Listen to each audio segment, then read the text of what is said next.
तोड़ने वालों ने तो पहाड़ों के गुरूर तक तोड़े हैं। तुझे मंजिल की तलाश है तो हौसले की आजमाइश करके देख। यस, जी हां, यह हौसले की ही तो आजमाइश है कि इंसान चांद तक पहुंच गया। अम्मा जी ने पहाड़ तोड़ दिया। और जिंदगी में अक्सर होता है जब चारों तरफ से असफलता हाथ लगती है या कोई सपोर्ट करने को तैयार नहीं होता, तब आपका हौसला ही आपको मंजिल तक पहुंचाता है। बीर काटल के सुदेश भट्ट और उनके साथियों ने इस लॉकडाउन में किया कुछ ऐसा ही। नमस्कार, मैं हूं काव्य और ये है एक पहाड़ी ऐसा भी। UPES presents Red FM पे एक पहाड़ी ऐसा भी, एक पहाड़ी ऐसा भी विद RJ काव्य। कोरोना क्राइसिस और लॉकडाउन ने मुश्किलों का ऐसा पहाड़ खड़ा कर दिया है कि एक पल को ये हिमालय से भी ज्यादा ऊंचा लगता है। लेकिन आज माउंट एवरेस्ट भी हमारे कदमों तले है। टर्म्स एंड कंडीशंस ये हैं कि खाली नहीं बैठना है। यही सोच सुदेश भट्ट जी के जहन में थी। आर्मी से रिटायर्ड सुदेश भट्ट जी का गांव बीर काटल बुंगा ग्राम पंचायत पौड़ी में पड़ता है, जो ऋषिकेश से सिर्फ 20 किलोमीटर दूर है। लेकिन मोहन चट्टी से गांव तक पैदल ही जाना पड़ता था, क्योंकि गांव तक कभी सड़क पहुंची ही नहीं। सुदेश जी जब भी छुट्टी में घर लौटते तो सरकारी विभागों के चक्कर लगाते। इलेक्शन में नेता वोट मांगने भी आए, पर नतीजा निकला आर्यभट्ट का आविष्कार 0।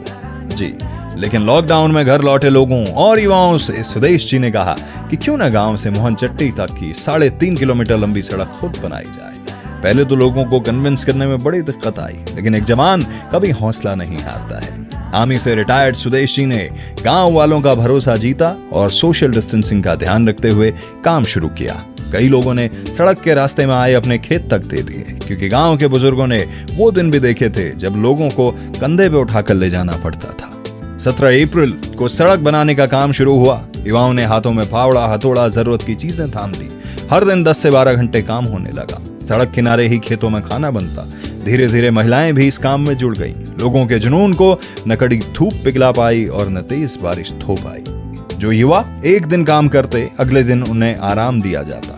17 अप्रैल को सड़क बनाने का जो सिलसिला शुरू हुआ, 16 मई तक आते आते सड़क ऐसी बन गई कि उसमें 2 व्हीलर गुजरने लगे। गांव वालों ने ये सड़क स्वतंत्रता संग्राम सेनानी चंदन सिंह बिष्ट को समर्पित की, जिन्होंने भारत छोड़ो आंदोलन में अंग्रेजों से लोहा लिया था।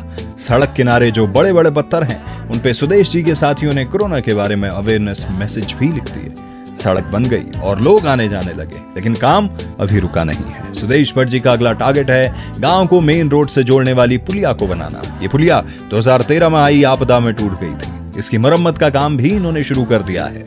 आज गांव वालों की ये कोशिश औरों के लिए भी इंस्पिरेशन का काम कर रही है, क्योंकि सुदेश भट्ट जी की इस पहल के बाद लॉकडाउन में घर लौटे कई जिलों के लोगों ने अपने अपने गांव में सड़क बनाने का काम शुरू कर दिया।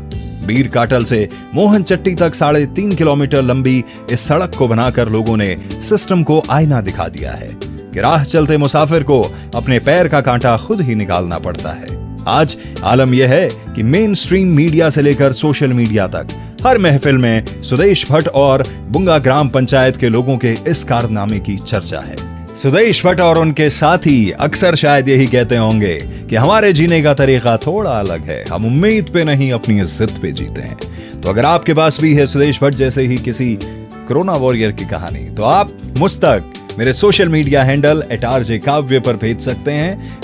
कोशिश करेंगे कि उस कहानी को हम ज्यादा से ज्यादा लोगों तक पहुंचाएं। आज की ये कहानी आपको कैसी लगी जरूर से कमेंट सेक्शन में बताइएगा। साथ ही लाइक कीजिएगा, इस कहानी को कमेंट कीजिएगा और शेयर कीजिएगा, ताकि ज्यादा से ज्यादा लोग हों इंस्पायर, कुछ बेहतर करें हमारे उत्तराखंड इस देश के लिए।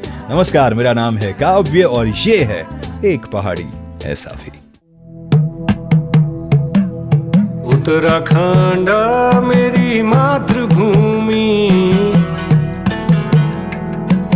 मातृभूमि ओ मेरी पितृभूमि, ओ भूमि तेरी जय जयकारा, मेर हिमाला हिमाला तेरी जय जयकारा, मेर पहाड़ा।